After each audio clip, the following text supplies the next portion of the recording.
Good evening, everybody. Tonight it is Tuesday, the 17th of September.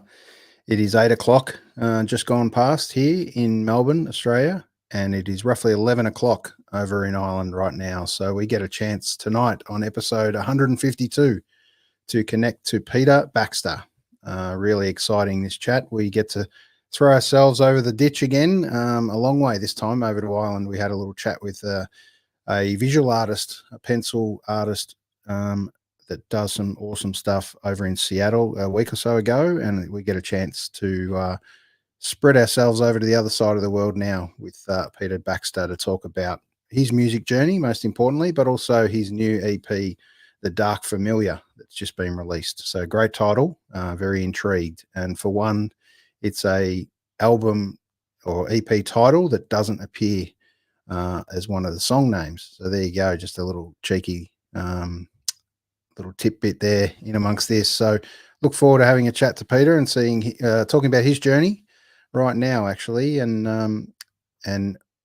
obviously his I can talk for a little while on talking him up, but I think we'll let himself talk himself up as a good Irish-born lad can do.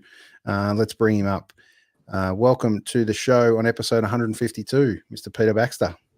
How's it going? Mate, lovely to be here, Aaron. And yeah, I've an Australian accent though, so that's probably going to throw a lot of people. But yeah, it is. So an interesting journey. Born in Ireland, ended up in Australia. Now you find yourself back in Ireland. So that's going to be an interesting little journey to talk through. So once again, welcome first and foremost to episode 152 of So What's Been Happening. This little show started in amongst COVID, where to be perfectly honest, we got sick of talking on Zoom chats. Ironically enough, 3 years later, we find ourselves talking in a similar medium, although in other parts of the world. But what it got us to do was connect to friends and family and musicians and artists and all sorts of people and talk about life. So we had some great feedback in amongst that time. It was never supposed to go, honestly, past episode 1. It was one of those quick chats, and we thought we'd go live and work it out as we went. We got some good feedback, and we connected to artists. Obviously, the musician and music space got shut down pretty much in Melbourne and Australia, most importantly, but all around the world overnight to various forms. And it was a great way to connect and realize how important music was in our world. So we'll talk about what that space meant for you during COVID as well shortly. But we're going to start on, we're going to go back a fair way. We're going to go back to a photo, this little photo here. There's this little young Peter Baxter. Tell us a little bit about that story, mate. Well, my mum and dad decided way back about 1972. We joined that £10 immigration scheme, and we moved to Australia. So part of that was going on a ship. That was a ship called the Eleanors. And so the whole family, I'm the youngest of 3, and myself and my older brother, so I'm 6 there actually. We went on the ship for 6 weeks, got a train over, a boat and a train over to England. We're from Northern Ireland, north of Ireland. And so, literally went down to Southampton, the bottom of England, and that was it. And my dad bought a video camera, or not a video, a Super 8 camera on the way, and he documented the trip on, one of those little Super 8 jobs. I've still got the camera actually, and the projector. And I used it for a video clip, which I think is where that one's from. Yeah. It's great how that forms part of your makeup further on down the line, and still be able to use it to this day. Yeah, amazing trip. I know I've flown across a few times, many times. And it's never quite the same experience. That was unbelievable. There's a Facebook group actually of people that have gone on the same shipping lines. They Australis and Eleanors, they were called Chambers lines. So it's amazing. There's a load of people who are on these little groups, and they either ended up in Australia and they've been there 50, 60, whatever years, and they share their stories. It's really interesting to see people that have come from all over Europe, like Greece, Italy, Ireland, wherever. Yeah, amazing. I'm sure amongst that there'll be some incredible stories Yeah. of both hardships and also, you know, going to a place with a new start and a new horizon. So yeah, well, how long was the trip? Six Do you remember? weeks. Yeah, 6 weeks, Right. and we ended up going via Las Palmas in the Canaries, Cape Town, and then across to Fremantle and Melbourne, and then up into Sydney. And the video is great because you kind of, it reinforces memories. But I distinctly remember coming into Sydney Harbour the first time. That was amazing. You know, you just it's such a spectacular place anyway. But it was unbelievable. Like the stimulation of seeing it. You know? Yeah, well, that's one way to hit land again and land for the first kind of time as a young boy into an Australian space. It's great to have had you grow up here and still obviously, you know, your Irish roots still obviously mean a lot to you, and to be able to travel between both must be still really important to you. It is, yeah. It's obviously expensive, but it's nice to be able to do it. And I try and do it every couple of years at least, you know. And yeah, it's funny. Like, I'm often asked, where you're from or where's home, and it's a really hard question to answer because you're so connected. I'm sure a lot of people do. You've gone through the immigrant experience. You're so connected to different places for different reasons, and it's hard to define by just that question, where you're from. With this accent, I get it all the time in Ireland, and you know, I get it a bit in Australia, but yeah, it's weird. Like, where are you from? I don't know. Like, well, that's I suppose that's the evolution, an epic journey that you've been on and continue to be on in amongst music as well. What's your first kind of memory of music as a youngster? Where was it that you kind of touch on, and do you remember what was kind of playing somewhere?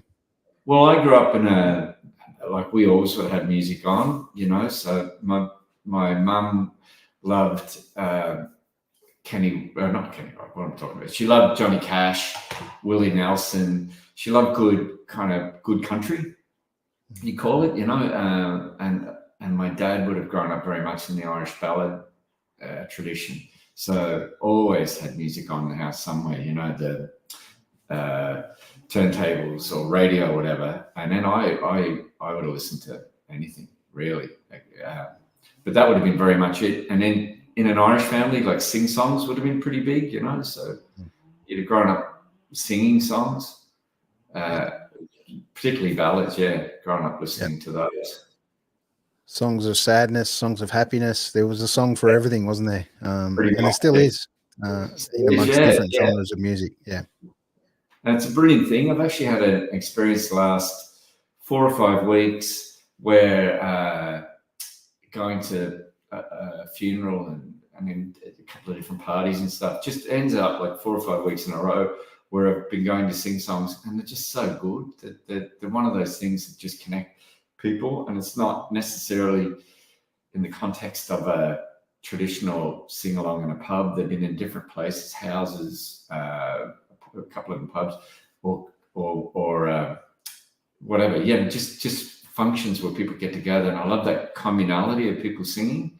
And some people never sing anywhere in public ever again. It's just like, I'll have a go at this and do a song, and that's fine. Yeah. Somebody else sings loads, and that's fine. It's great. Yep.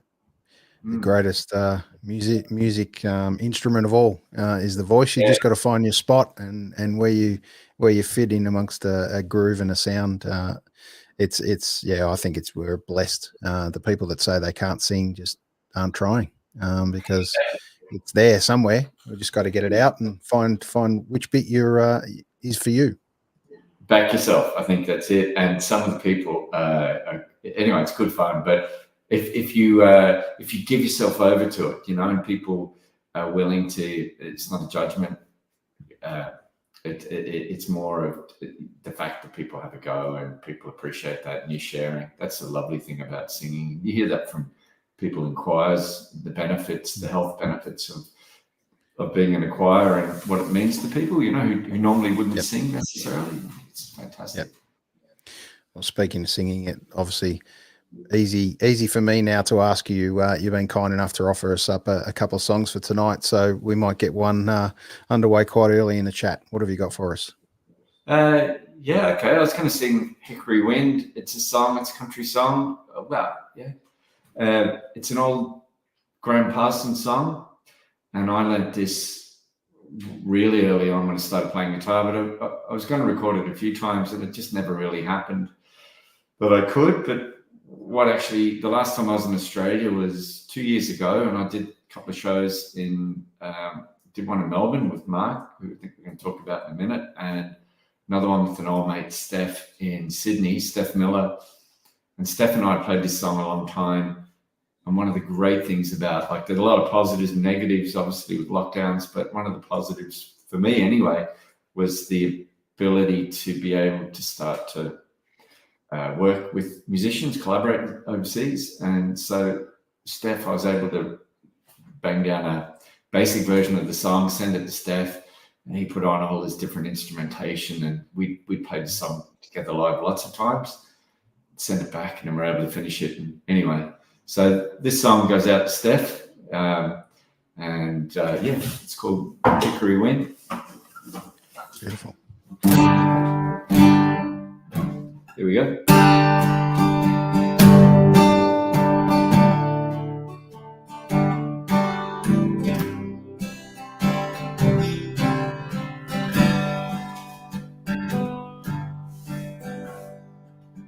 South Carolina, there are many tall pines. I remember the old tree we used to climb. But now when I'm lonesome, I always pretend that I'm getting the feeling of hickory wind. I started out younger, at most everything, all the riches and pleasures. What else could life bring? Now when I'm lonesome,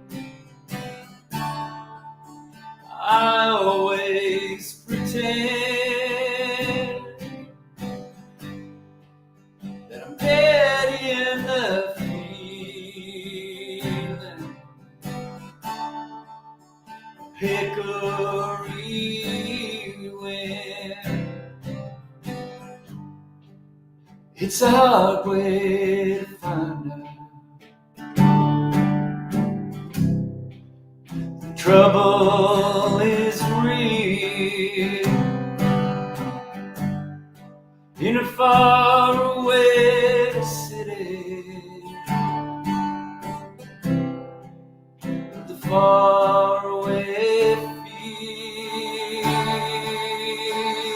field. But now when I'm lonesome, I always pretend that I'm getting the feeling of hickory wind. That I'm getting the feeling of hickory wind.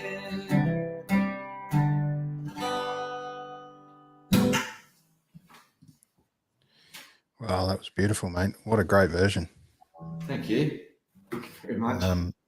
Yeah, special one. And you did release that, I do believe. Is that right? Yeah, did it on as a There's little the cover single. for it. That's it, yeah. Yeah. That's from Sydney. That's a grave up around Newtown way. I just loved that tree last time I was back. Awesome.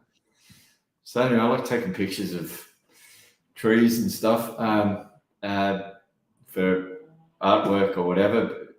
I'm sure that tree has plenty of stories too.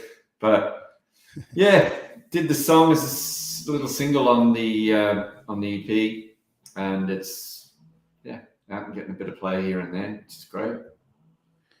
Yeah, very good. EPs are part of the way music is for a lot of people right now, because it's an easier, or when I say easier, not so much for content, but it's not cheap to put out an album these days, and to be able to sit and record and get a couple of songs done and really put it out as an EP. Is always fresh material coming, which gets you, once again, radio stations, everyone want new material all the time. So has that been a fairly new thing for you for EPs in amongst albums? Yeah, I always did albums. So I did 3 before.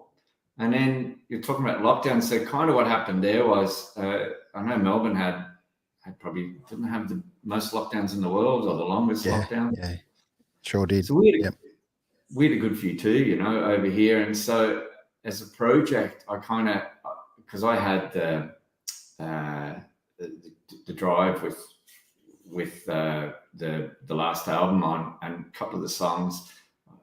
Not that I didn't like the production or anything, but I just felt lyrically it'd be interesting to try different things or to mess around with some stuff. So I'd sent off a couple of tracks to David Bridie and Mick Thomas. I thought, I'll ask, and they both come back and said, yeah, sure. I think they were at a loose end, or they had time, and they both rejigged, reinterpreted, whatever you call it, a couple of songs. It was really interesting for me to do that way. And I thought, well, they kind of sit together as an EP. So I thought I'll try a little EP that way. And then again, I had a few songs together, and in an ideal world, or in the old times, I would have put them all together as one album probably and waited, but kind of just the way it fell, And so this time I thought, well, do a little EP and see what happens. Because if I keep waiting around to do an album, it could take...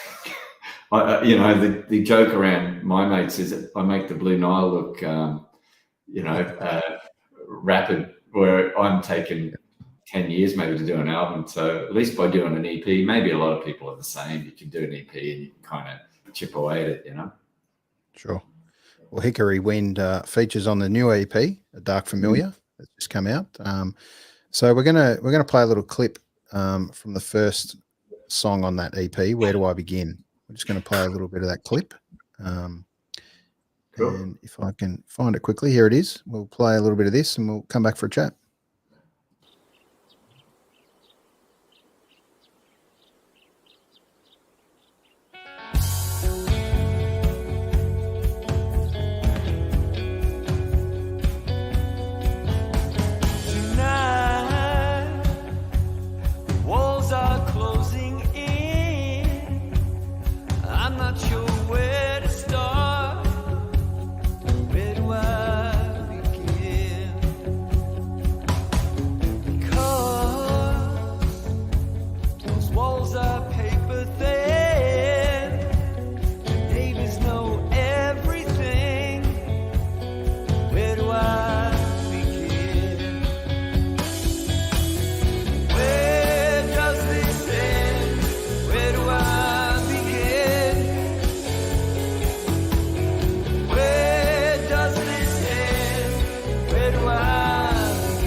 There you go.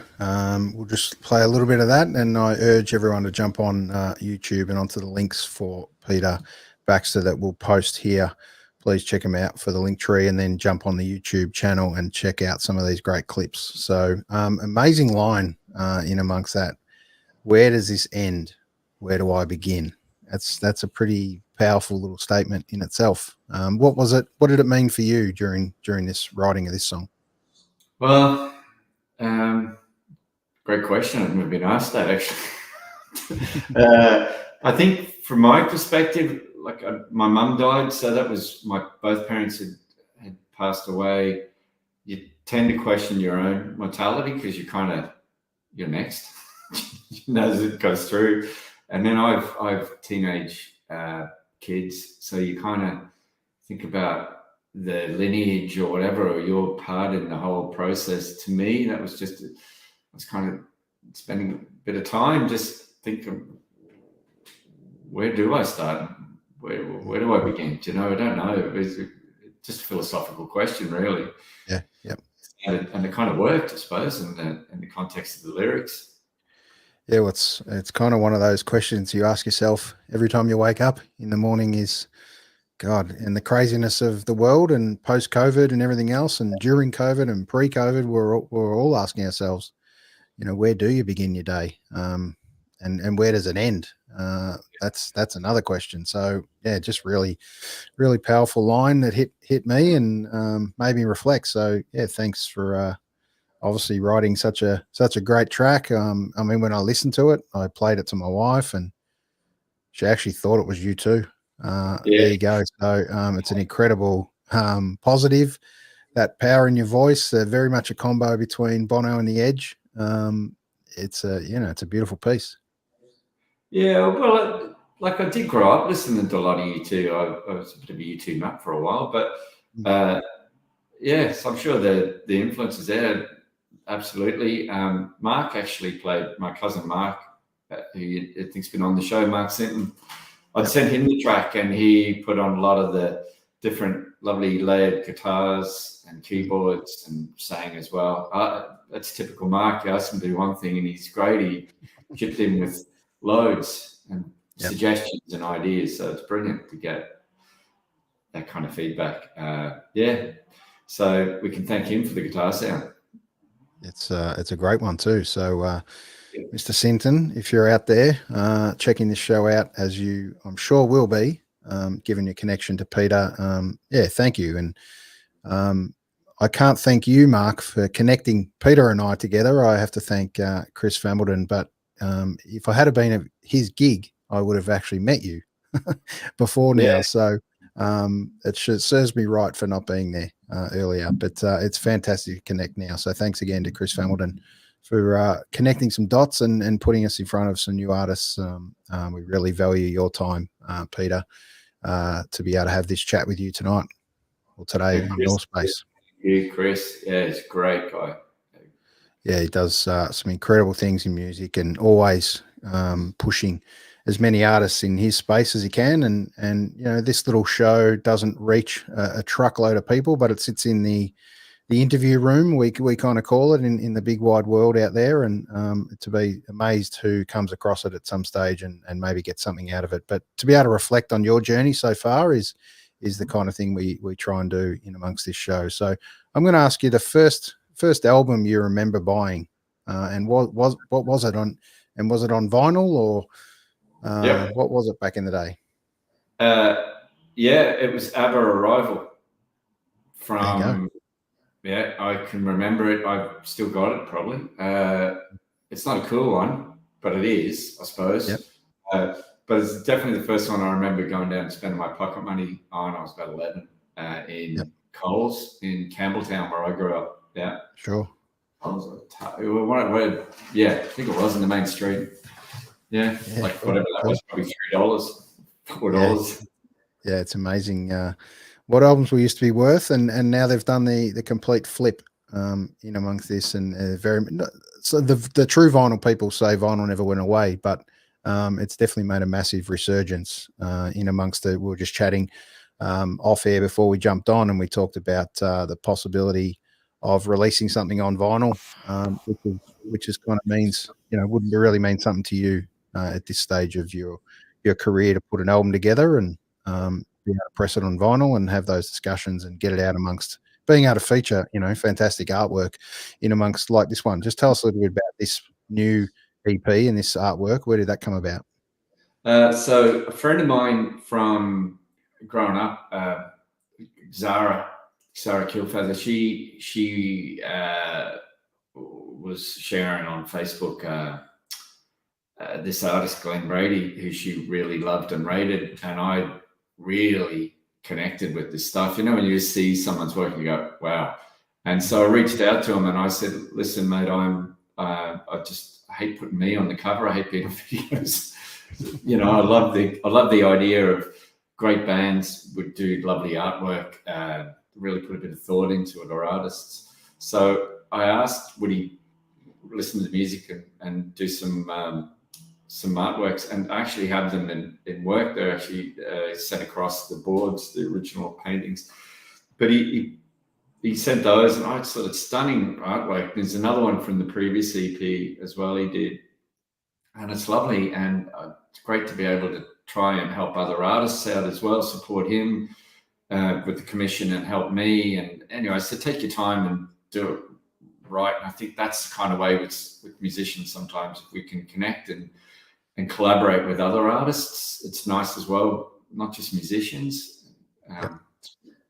So he's great. Glenn, he's on Instagram, definitely. Glenn Brady, 2 N's, Glenn Brady, and he's brilliant. Yeah, so I love that. Everybody sees that, goes, wow, what is it? Yeah, it's a beautiful piece. So much great color and so much happening, and to be able to feature it as an album cover, it's really, a great connection there for sure. Yeah, the album before, I got a guy. My kids were small then, and it's called The Blue Black Waves, and the guy was Oscar Garcia. He was a Spanish artist, and he had done some illustrations. Yeah, he'd done illustrations for a children's book called Johnny the Fox. I don't know if anyone's a Thin Lizzy fan, but you might remember Johnny the Fox. And anyway, he'd been commissioned to do this artwork, which I just loved. It was for this little fox that runs away and hides on a train, for the day.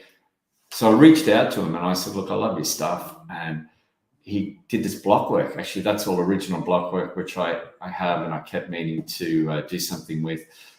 Maybe I will be able to, but so it's all intricate little details with Australian, Irish, Celtic, and Indigenous designs and influences. Beautiful piece of artwork. So that was nice to be able to do as well. And the one before, my granddad was a printer, Mark's granddad too, actually. So we're first cousins. Our granddad was a printer, and he used to make marble paper. So I loved that and kept that as well. It's called the Miracle Bell.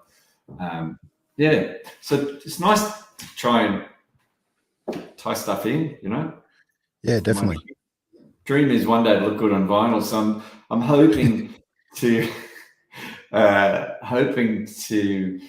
do the last 2 EPs and put them together as a vinyl release. And I've been looking at that, and I think that's going to happen. And the idea, just do a small run and then start doing some gigs around that as well, in Australia as well next year, hopefully, and Ireland here. And just because people keep asking, when you play a gig, it's not like if you got a CD. I have a few old CDs, but they want vinyl. So we go, okay. Yeah. Yeah, it's a real mix. Some bands are even putting cassettes out. So it's really hard to pick. Really hard to pick. Yeah. Well, whatever works, whatever people, I know I love. If we all stream. Streaming is there. It's not going away, and it's not obviously it's not great for the artist financially. It might have other benefits where potentially you can discover other people. I think that's one of the positives of it. But it's very hard for a musician, absolutely, to make a living out of it. But I think one thing I do try and do is, if I'm buying music, and I don't get to buy a whole lot, but I buy it on vinyl, and if I can, and listen to it, you're committed. You asked about the first record you buy. The thing is, if you spend your pocket money or you spend a few quid on a record, you're going to give it a few plays and you're going to listen to it, and hopefully then it gets under your skin and you get inside it. You don't get streaming. We often tend to just go, I don't like it. And we skip away. So there's no commitment. You know? Yeah, it's very true. It's very true. And just on that, I asked artists during that COVID space and when they got to connect again with music, and some, didn't get a chance really, or haven't had a chance previous to those kind of lockdowns to actually sit down and, actually play a record all the way through, flip it over and play again. And because you're right, it's become a 10-second, 15-second world these days. And we're on to the next thing. So was there an album that you kind of really gelled with over that lockdown kind of phase and you put it on or found something new potentially? Yeah, I actually, I did. I got into a couple of bands. I got into, I found a couple of artists that came up. One band that I reconnected with was an English band called James. I don't know if you've ever heard of them. They would have had Sit Down and Laid would have been their big songs. But they're an interesting band because they've gone back and they've reformed and they've started recording, and each album seems to be quite unique and very different. And they're not a band that just goes out and plays the hits. It's quite interesting. I've seen them a couple of times. I live about an hour away from Dublin, so you can kind of get in and see shows, and they're seen them a couple of times, and they're a great band live. And singer-songwriter, this guy called Seamus Fogarty, an Irish guy. He's a bit more underground. I found him. He's brilliant. Really got into him. And Jason Isbell too, the guy I got into. And incredible. I got tickets to go and see him in a small venue in Dublin about a year and a half ago, and he was great too. Yeah, so lucky enough to have him out in Australia, probably only 12 months ago, releasing his new album. Oh yeah, what an album! It's incredible. But we're going to hit you up for another song before we continue our chat. What have you got for us? Right, yeah. Well, I'm going to sing a song. It's an old song, and one of the things I've done is to go back a little bit. One of the guys, I was just thinking the other day, because one of my kids is big into music. He's 20 now, and we talk about music, and we're saying about how did you have a similar conversation? What did you learn to play? What did you get into? I still do a guy called T-Bone Burnett, and a lot of people, you might know him through Oh Brother Where Art Thou and some of the film soundtracks he's done. But he's had his own stuff. He had a couple of EPs to start with, Behind the Trapdoor and The Trapdoor. I loved those. And I still have them on vinyl. And the first gig I ever did, I was singing, I was 17, and we did one of his songs. And it's funny, got back into his stuff. He's just released a new album, whatever, and kind of listening to it. And one of the things it used to amaze me when he put his records out, he'd often put two versions of the same song, or sometimes he would go back and re-record stuff. And I kind of done that and so the song I'm about to play now is a re-recording. And the reason I re-recorded it was because I wanted to rewrite the lyrics for the chorus. I'd written it when I was 20-ish, maybe. I'm now in my 50s. So I kind of feel a bit different about some of it. It was a love song. And I felt, anyway, I wanted to go back, and I got a friend to sing on it as a duet. Her name's Leslie Dowdle. So she was in an Irish band, still is, called Intua, and some people might know them in Australia. They're a great kind of Celtic rock band, but she's a singer-songwriter, Leslie, in her own merits. And so it's on the EP, re-recorded it. So it's a duet, but now it's a one-act sort of thing. Just be me singing. But yep, cool. Give it a lash. So it's called 1,000 Dreams. And it was originally recorded a long time back, about 20 years ago on the second album. So I re-recorded it. And anyway, I'm really happy with it. Here it is.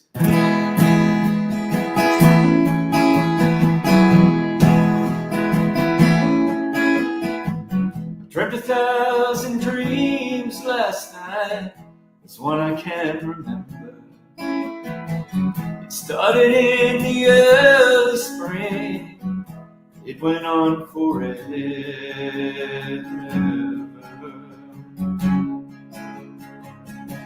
went on forever.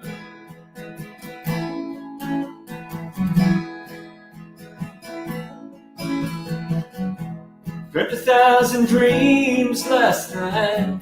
Most I'll dream again. But now that I've met you, it'll never be the same.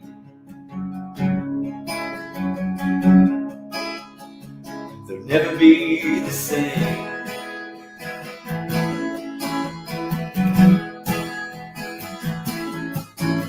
So please tell it to me. So please tell it to me. This is all just as it seems to souls adrift, 1,000 dreams.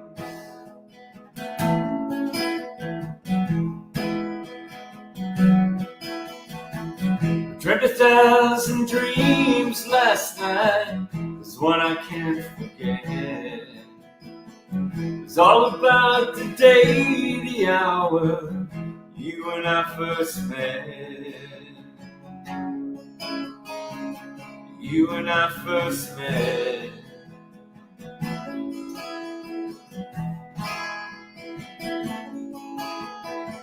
Of all the 1,000 dreams I've dreamt, there's one I might not share. But what's the use now of looking back? And tell me, would you care? Tell me, would you care?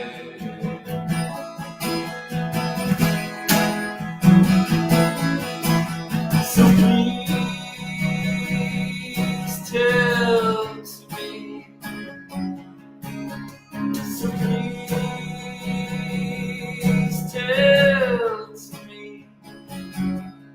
This is all just as it seems. To souls adrift, 1,000 dreams.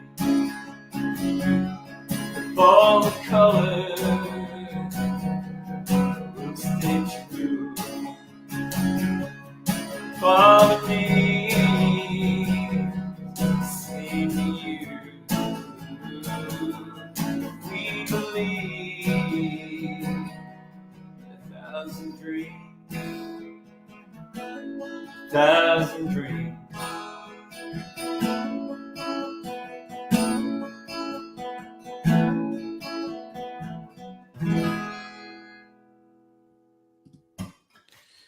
Yeah, beautiful. Beautiful. 1,000 Dreams. Features on an album, The Miracle Bell, from Peter Baxter, in amongst some others. But it's another one of those interesting album covers. Tell us a little bit about where this one came about. So that, yeah, my granddad was a printer and he used to make his own marble paper. And I remember watching him make it. It was a fascinating process. So I had some. We used to put it on our school books. And I salvaged one off an old book in the garage and used that for that album. Dave Steele actually produced the first two albums, produced that and another one, and the one before it since then. Dave was great in mentoring me initially and getting me going. Dave had been in the original lineup of Weddings, Parties, Anything, which were a huge influence on me. Yeah, Mick Thomas has been great too, helping out, and I've done some supports and he produced some stuff. Mick's great, and played at the Merry Creek Tavern with Mark actually. Yeah, one of the great little venues in amongst Melbourne, which is a beautiful little room. It's tiny. It feels like your little lounge room, but it's just got an amazing feeling. The sound's always amazing in there. Mick does an incredible job with that place, and long may it continue. Yeah, absolutely. And another great songwriter, Mick, is phenomenal. Like absolutely. You're talking about be a great guy to get to the podcast. Actually, he's just such a great songwriter. I know I bore my mates stupid over here playing them weddings all the time. I love them, and Nick's solo stuff, particularly Road of Commission. Great, yeah, huge. Yeah, he's got an incredible ear too for putting stuff together. So, if it's not the guitar for you, was there another instrument that's kind of come through your world? And if you weren't playing guitar now, what would you like to, if you didn't, if you hadn't already, what would you like to pick up and become a master of? Jeez, I'd like to master the guitar, please. I'm a strummer. I play I mess around with different instruments. So I'm lucky enough in my work that I get to, I work in schools, I have a business, and we do songwriting workshops or to try and encourage kids to be creative, podcasting and filmmaking, different lots of different activities. So with that comes the ability. We work in the National Concert Hall in Dublin. It's a great venue, and there's always different instruments. And the piano is a Steinway, like it's unbelievable. You can lit it. So I'd love to get better at the piano, but I've messed around with drums and mandolin. It's good fun to mess around with different instruments when you're trying to write stuff. I saw the Brian Eno film the other night, and he plays the omnichord. That looks pretty cool. Have you seen that? No, I haven't actually. It's a Suzuki omnichord. It's too expensive, but I'd love it. It's this kind of little digital machine, basically, and you can strum chords. It's made for people who don't really play an instrument to make you sound like you play an instrument really well. Yeah, right. And so instrument. Yeah, it's quite cool. So that would be a dream purchase. Who knows, one day. And the songwriting process for you, has it changed over all these years, or have you gone about an album, a little bit differently to the way you normally do it? What's your kind of process? How do you go about it these days? Well, that song you mentioned, Where Do I Begin? That started as a riff on a bass riff on a little app, messing around, boom, boom, boom, boom, boom, ba-da-da-da-da. And that was interesting. I've never done that before. I wrote to a riff. Other songs have come about through conventionally. I would have been the kind of person that would write lyrics first and then try and put music to it. That would be my go-to, but I try and do things slightly different. There's another song on the EP called What If on the last EP, and that would have been same thing, just actually jamming and playing different chords. As a musician, we tend to fall into, if you're a guitarist, you tend to fall into the same chord structure. So that's the good thing about using different instruments. It can often challenge you because you don't know what you're doing. And I encourage people to go out of the comfort zone, but I try that kind of stuff often. Yep. Or driving in the car, just making up melodies, trying to remember them. Yeah.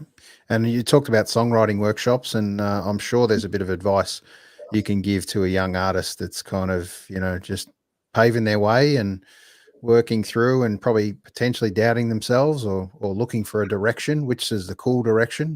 What can you give a bit of a word of advice to a young artist that's trying to find their way, I guess you'd say, after all these years for yourself? You've been around a while in music and you've seen plenty of things come through. It probably comes back to the basics, I guess, but what can you kind of enlighten them with? The advice I was given, really, and I think the thing is to back yourself, find your voice and back yourself. And I think if you often were very influenced by whoever it is, I've mentioned different artists and you mentioned you too, without wishing to be, there's an influence there, that particular track and different tracks, different things. We all have it. It's that you find hopefully your own way within that. So I think listen to the music you really like and study it.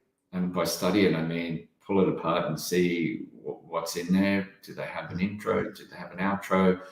We know more than we realize we know often.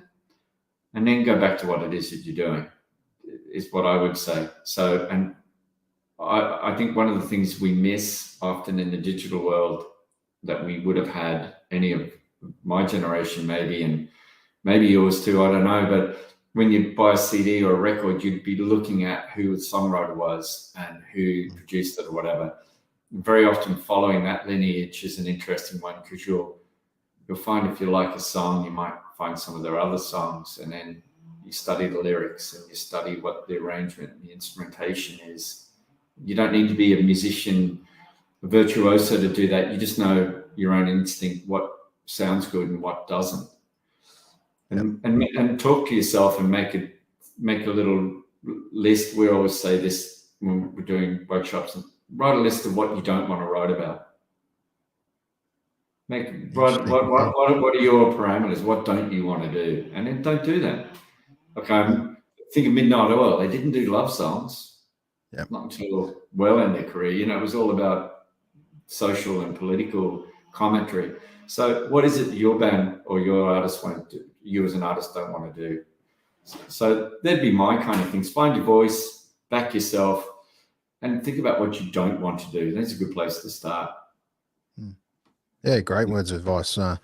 Being genuine, I think, and genuine to what you do and what you want to be, instead of trying to be someone that you're not. It's very easy to replicate someone's what they've put together, but to put your own little spin on it is, I think, absolutely where the magic starts to happen. We're going to play a little clip from What If, and then have a little chat about that. Sure.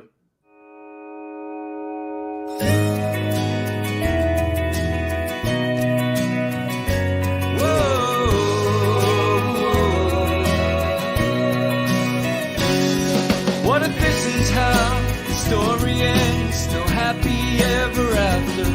Then the credits roll and the music starts. An unresolved disaster. The hero stands there all alone, windswept and forlorn, 'cause the life that flashed before their eyes was not the life that they dreamed of.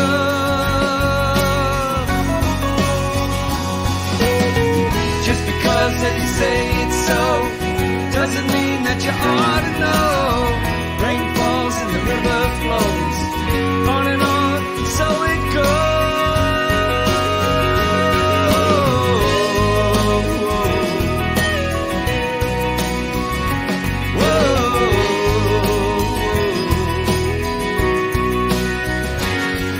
What if this is all a crazy dream? You know, the kind I mean. When someone tries to wake you up in the middle of the best scene. What if the answer's where they're all along? If you knew where to look. A metaphor buried deep in a song, or a dog-eared page of a forgotten book. Just because they say it's so doesn't mean that you ought to know. Rain falls and the river flows, on and on, so it goes.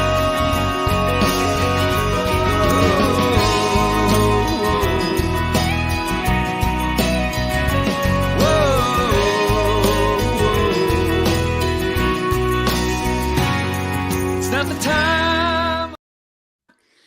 There you go. Once again, I'd love to play it all, but I'm wary of your time as well, Peter. But I urge everyone to jump on YouTube and Bandcamp. Do yourself a favor and jump on Bandcamp, as Molly would have said, and not Bandcamp back in his day, but he definitely would have said, do yourself a favor and jump on and gift the magic of being able to gift music to someone. I think that's a beautiful part about Bandcamp, and most importantly, most of that money goes to the artists, especially on Bandcamp Fridays. So it's a good thing. There has been some positives that come out of this magic world that is the digital age. Must be a little interesting to challenge yourself in amongst this digital world that we never had in the early days of you putting together music, where it was very traditional. Even recording, has the recording process kind of changed for you over time? Yeah, definitely has. Again, it's an intro. So my first album would have been at the end of that. The first two albums would have been done on tape. So it was the end of that process, you know, where the recording mix was done live, where everyone kind of sits around a desk and you move those faders and I'll do this. And it was like a performance in itself. It was really interesting. So that's where I learned. I learned watching with Dave Steele on those first two albums, and he had the same team, generally an engineer called Russell Pilling and musicians. My mate Steph Miller came to me as a friend and a collaborator through that process. That's a very different, because it's more tactile, you know, like you're actually seeing it work. Whereas with the digital stuff, it's a very different process and you're mapping it and it's all automated. So I'm glad I have the benefit of understanding the process the other way. And while it's still great to have the digitization because you can do a lot more, but having the benefit of understanding, like say printers might be, or some other processes where the traditional way teaches you the craft. That makes sense. Yep. And you get to understand how it works. And in that, what I would say that one of the great things is about digitization is that it's made it more available and accessible for people to make music, but it's also one of the bad things. So going back to your bit about advice, the one bit of advice I would give people is also, it's great to learn how to do it on digital, but don't finish it yourself. Find someone who you respect, who's going to challenge you, and get them to say, because it's so easy to go through and I'll put on auto-tune, or I'll do this and I'll fix it. But you're taking away all of sometimes the magic, where a good producer will say, hang on, that bit's off, but that's what makes a song interesting, or leave that, you know, leave that line in, or yeah, you know, like depending on type of music, but that's often what a producer will do, is challenge you. Yep. And if you found yourself over time, you know, especially in amongst that COVID lockdown phase, you mentioned you were able to send things out to other people and very much write an album a very different way to being in a room and sitting it together and recording. Did you get any, you know, big surprise out of any of that kind of moment for you? There's one song that kind of came back and thought, wow, that wasn't my original vision for it, but I love what I'm hearing. Yeah, 100%. Pemawoy. I did a song. I'd written a song, and it was about Pemawoy, who was an Eora man, one of the first people to encounter the first fleet, say that, and he lived in and around the area we now call Sydney. And I was always fascinated by the story because I loved history. I we never came across him or his story in school, but I loved history. And so as an adult, I came across the story. I was fascinated by it. And I wanted to write a song in the conventional kind of folk ballad style. I thought that was it. That's what I know, you know. And I'd written it. Did a version on Miracle Bell. It didn't quite sit for me. And then I was going to re-record it for an album, in the third album. And I was working with an Irish guy called Donald Lunny, who would have been very involved in folk and traditional music. And his advice was write more lyrics. Normally people say cut lyrics down. He's saying write more. So I wrote more, got it together, but it just wasn't, the final version didn't grab me. And so I sent it to David Bridie and I said, listen, I know kids are using this in school. You know, some schools are using it in Indigenous studies, or people have written to me saying they like the song. I thought, that's great. I'd love to make it more interesting for them. Can you help? And he did an amazing job, and he put his David Bridie magic on, and I love what he did, because I'd never have come up with that. Yeah, and a great little album cover too for this, and then we'll play a little bit of the clip as well and talk about where this kind of came about. But there's some beauty in amongst art, as we touched on, and art of a different. Frank McLeod, actually, a great artist, digital artist, Indigenous artist. It's amazing stuff. Frank McLeod.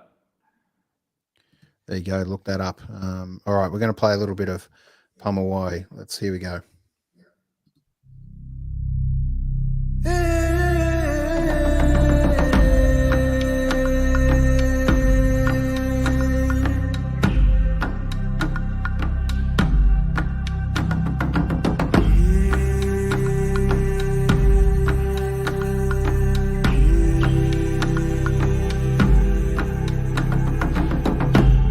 Hemingway stood on the edge of his world on a day like so many before. Through the heads the tall ship sailed, and the world that he'd known was no more. Anchors weighed, the strangers stayed. They struggled with the heat and the flies, the dirt, the stone, the blood and bone, and the legend of Hemingway. Man of earth, man of sky, Hemingway. The truth set free, never lie, Hemingway. Hemingway came from Bichico land these strangers soon claimed. We come from a land, flags and hymns, with diseases and rations of rum. Ancient ways and ancient laws, dismissed with the stroke of a pen. They didn't expect and would always regret the resistance of Hemingway. Man of earth, man of sky, Hemingway. The truth set free will never lie, Hemingway. There you are. I could sit there and listen to the rest of that track. It's a beauty, and really well combined. The magic of the storytelling in amongst the the handcrafted art. It's really ties together what art and music and the culture is all about.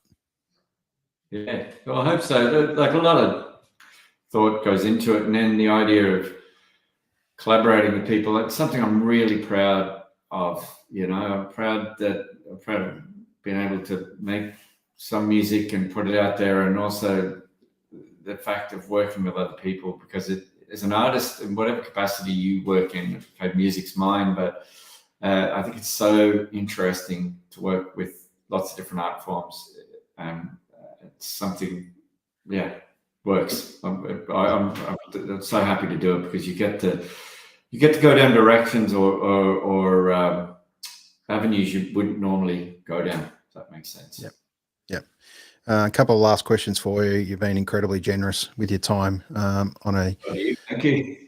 on a Tuesday morning for yourself. Tell us a little bit about, is there one particular artist recently you've found, a young artist maybe that you've either worked with or seen or heard? Is there one that can kind of come to mind? And obviously we don't go with any premeditated scripts or anything here in this conversation. I haven't thrown any emails to you with any questions. We just throw them out there and kind of who comes to you at that first point of mind. Over the 25 years, actually, next year is how long I've been doing the workshop. So it's funny, and over the years you do come across some amazing songwriters, and these are 11, 12, 14, 15, 16-year-olds, Some of them have stayed with it and gone through. There's some great ones. One really interesting songwriter, she's now in probably mid-30s, is a girl called Liz Seaver. She would have played on this record as well. So I first met Liz when she was 15 in her first day in music class, and we were doing a workshop, and she is unbelievable. You just see someone sit down. She is a songwriter, as a performer, as a musician. Everybody that I've connected her with has just said she's amazing. And quite apart from that, she's done it on her own. So we had a recording and rehearsal room, and in the same town. Liz lived in the same town in Dublin that I lived in at that time. So she would have come and started working, did a work experience in the studio and started working there. and we still, every summer, we work together on a songwriting project. So she's one. Liz Seaver, you can find her. She has her own rock band now. But I'm regularly astounded by the songs that young people come up with. Very often in our experience, we're working with, in Ireland, they have a thing called transition years. So it's like year 10. Year 10 would be so year 9 would be the equivalent of school certificate. And then, so year 10 is a year out. It's called transition year. It's kind of a non-academic year, focus on vocational travel, all that kind of stuff. So a lot of kids might do work experience or travel or do whatever they're doing, and they do programs like what we offer. And so we're forever meeting young people who've never written a song before but love music, and the right songs that just absolutely blow us away. That program's called Song School. As I say, we've been doing it for years. But there are loads that I've come across that have gone on and been in bands. But there's others that I love that have never been in a band or done, but they're still writing and recording, and I think it's amazing. So it's hard to pick one, apart from, say, Liz. There's loads that would have been in bands now that are quite well known here, and lots that aren't, but should be. Yeah, absolutely. All right, you're putting together a dream band. Here's a question for you. You're the front man, you're the singer. That's you. Okay. You get that gig without any questions. Who's your guitarist with you? And you say you're very modest, just saying you're just a strummer. But who's playing guitar with you, and who else is in the rest of the band? You can be anyone, living or dead, as far as artists go. Wow, where do you start that one? Yeah, is it like a Nashville thing where you have a touring band and a recording band? Different? Sure. Well, you can have someone that you have to record with, but they don't necessarily go on tour with you. So who I'll tell you one of throw in my a mates. couple extras. Yeah, well, I'd probably have to bring Mark Sinton, because I wouldn't hear the end of it if I didn't. Stevie on guitar. Right. I'd bring my old mate Steph, because he just plays everything and he's brilliant. And Steph Miller, he'd be on accordion, mandolin, guitar, probably loads of other instruments. I don't know he plays, but he does. I think drums. Where would you go with drums? It's a great question. Probably Dave McCune, who produced a lot of the stuff I do. Dave's a jazz drummer. It's really interesting playing with jazz drummers, because they're not conventional, 4 on the floor kind of drumming. And would find a place for Nick Thomas somewhere, wouldn't you? Whatever he wanted to do, he's in. Tell him. You'd have to. And yeah. I think recording band, I'd love to work with T-Bone Burnett. He could play guitar, and that would be a dream band. Brian Eno would just be an interesting guy to have around in my band, whatever he wanted to do. I'd have a band that did whatever they wanted to do. You know what I mean? Yeah. And we'll show up and see what happens. So Eno and T-Bone Burnett. There you go. Interesting mix. Yeah, very, very cool. Very cool. We could talk for easily another half an hour, but Peter, you've been very generous with your time. We really appreciate it. It's been great getting to know you and getting to know a little bit about your musical journey. What's next for Peter Baxter? What else can you tell us? Well, the plan is I have 2 things in the pipeline. One is to get the 2 EPs together on vinyl and do some shows. I'll do some shows in Ireland and put all the band together, actually. So I will have to get my dream band together, and I will do that, and then hopefully do some shows in Australia. So Melbourne and Sydney might try and do a little tour in between. And then the other project I'm working on is an album, a songwriting project, an album talking about what home is. And yeah, the idea is to try and do lots of interviews with different people as the basis of the inspiration for songs, and try and capture people's stories, a bit like what you were saying before, people who went on the ships or whatever way they've traveled to Australia, and what an amazing experience they've had. And that kind of stuff really interests me, somehow. So that's the plan. I've just got to find a few tens of thousands of dollars, and no problem. But yeah, either way, we'll make it happen somehow. Just mightn't be all of that. It might be some of it, you know. Sounds great. And I know that if any of that sees the light of day, it'll be a great place. Peter, thank you for joining us on episode 152 of So What's Been Happening. You're welcome anytime to come back. It's been great getting to know you. Mark Sinton, what a great cousin you have. It's not all about you, Mark, but Peter is definitely gone high up on the books as far as one of my favorites in amongst the 152 shows we've recorded. Congratulations, most importantly, on the Dark Familiar and the new EP. I really look forward to seeing a couple of EPs and songs put together on your vinyl.